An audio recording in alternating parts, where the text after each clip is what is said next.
खर्चा वगैरह मांगती हूँ तो वो फिर मारता पीटता भी है, नशा करता है और फिर वो मेरे साथ ज़्यादती करता है। उसके साथ उसका मामू का बेटा है, उसका खुद का मामू लतीफ़ और बाबला वो मिला हुआ होता है। यानी कि ये सारे मिलके ये 8-10 लोग जो हैं, ये ज़िना करते रहे, आपके साथ ज़्यादती करते रहे। जी, मेरा शौहर खुद ही इनको बुलाता था और खुद ही ये सब कुछ कराता था। जी, मैं कुरान पाक पढ़ी है?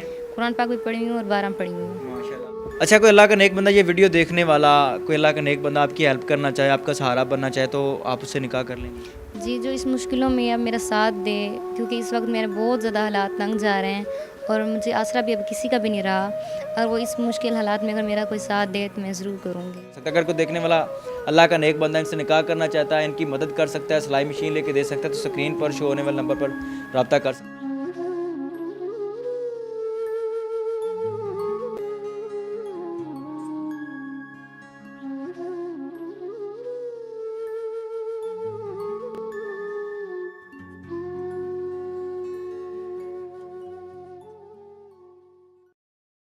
अस्सलाम वालेकुम नाज़रीन, आपका मेज़बान मुजाहिद नयाब आपकी खिदमत में हाजिर और आप देख रहे हैं एमएन पॉइंट।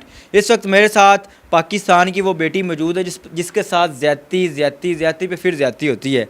घर के हालात से तंग होती है, चाचे के बेटे, चाचे जाने के रिश्तेदार जिनसी तौर पर इस्तेमाल करते हैं। घर से भागती है, किसी शख्स से शादी करती है, फिर वही शख्स जो कि इसका मजाजी खुदा होता है, जिसके ये हक़ में होती है, जिसके ये निकाह में होती है, वही शख्स इसको आगे डाकुओं को बेचता है। वही शख्स गैर मर्दों से इसके साथ हम बिस्तरी करवाता है, नाजायज़ ताल्लुकात करवाता है। बात करके जानते हैं कहानी क्या है और आज मीडिया पर आने का पर्पज़ क्या है, मकसद क्या है। अस्सलाम वालेकुम। वालेकुम सलाम। कैसी हैं, खैरियत से हैं, ठीक ठाक हैं? जी।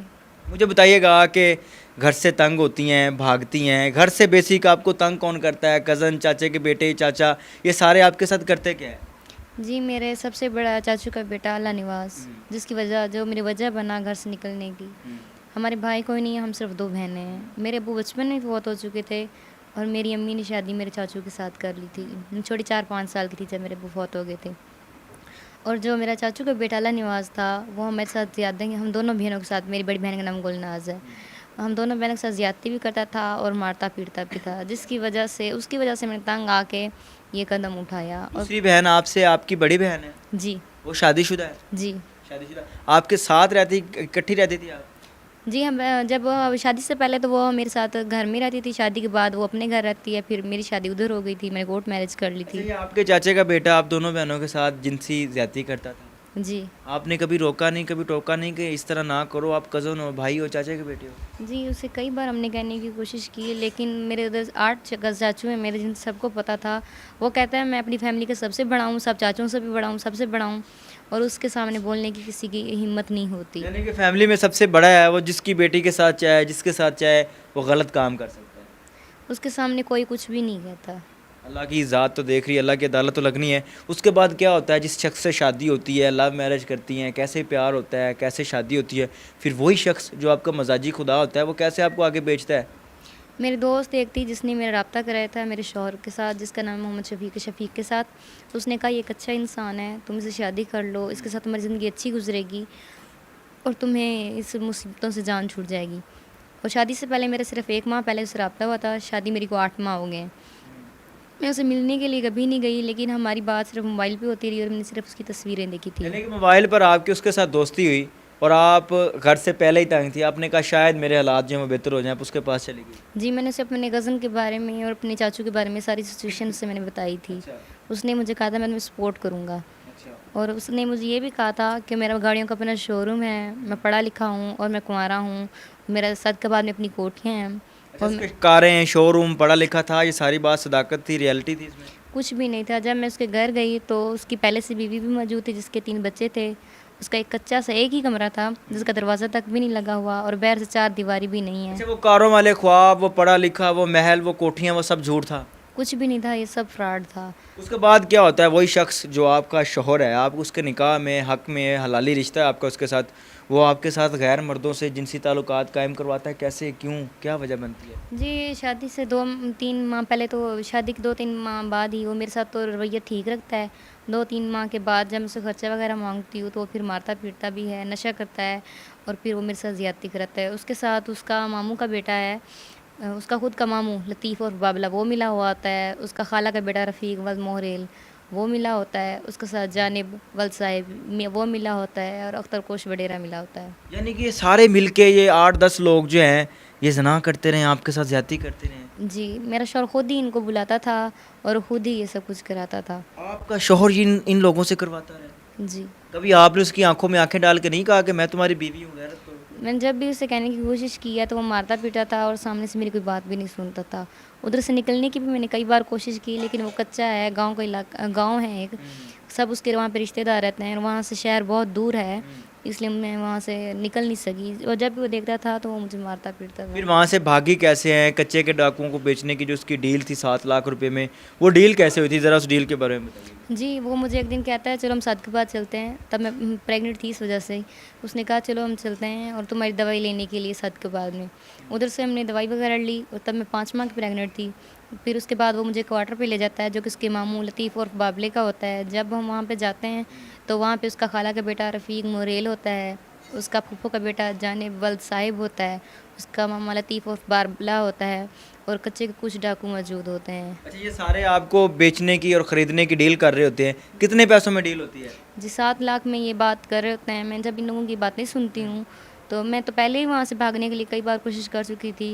ये 26 अगस्त की शाम का वाक़या है और तब मैं ये शाम का टाइम था, 7:30 का टाइम था जब मैं वहाँ से निकली हूँ। सब ये लोग अंदर बैठे थे, पैसे वग़ैरह गिन रहे थे और साथ में बात कर रहे थे, तो मैं वहाँ से निकलती हूँ।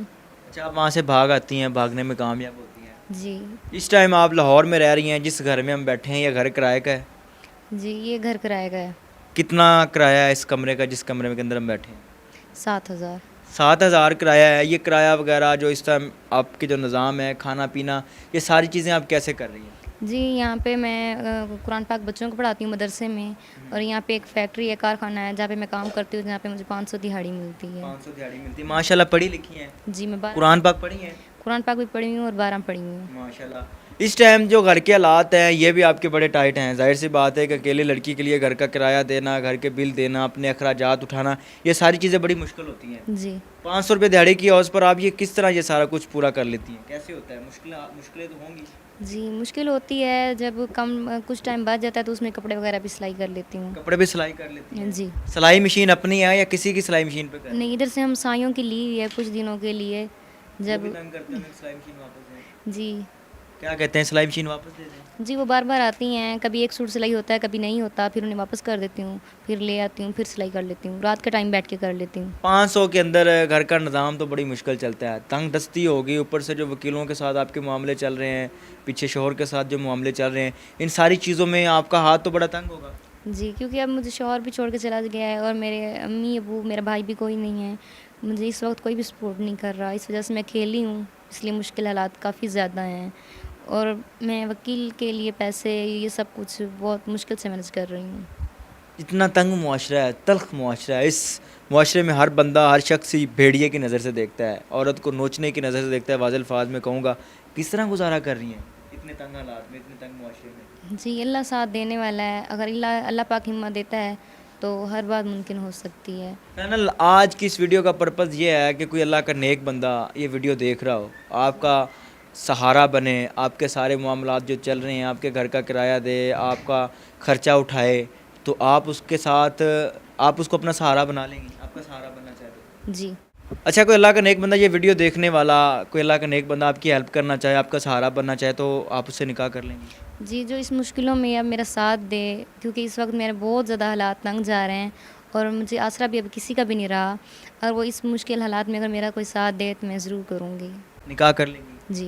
नाज़रीन, ये कहानी है इस लड़की की, इस पाकिस्तानी बेटी की, जिसके साथ तो रिश्तेदार ज़्यादती करते हैं, चाचे का बेटा ज़्यादती करता है, चाचेज़ाद भाई होते हैं वो ज़्यादती करते हैं, उसके बाद वह शौहर बेगैरत जो कि अपनी ही बीवी को पहले तो जिनसी तौर पर इस्तेमाल करवाता है, उसके बाद 7 लाख रुपए की डील करता है, ये सुन लेती है, वहाँ से भाग आती है। इस टाइम ये किराए के घर पे रह रही हैं, किराए के मकान पर रह रही हैं, तंग दस्ती का आलम है, हाथ बड़ा तंग है। अगर कोई अल्लाह का देखने वाला नेक बंदा इनका सहारा बन सकता है, इनकी किसी किस्म की कोई हेल्प कर सकता है, सिलाई मशीन लेके दे सकता है, घर का किराया अदा कर सकता है, या मुख्तसर सी बात है कि घर का राशन भी लेके दे सकता है, या इनसे निकाह करना चाहता है, तो स्क्रीन पर शो होने वाले नंबर पर रब्ता कर सकता है। अगर कोई देखने वाला अल्लाह का नेक बंदा इनसे निकाह करना चाहता है, इनकी मदद कर सकता है, सिलाई मशीन लेके दे सकता है, तो स्क्रीन पर शो होने वाले नंबर पर रब्ता कर सकता है। देखते रहिए एमएन पॉइंट। अल्लाह निगहबान।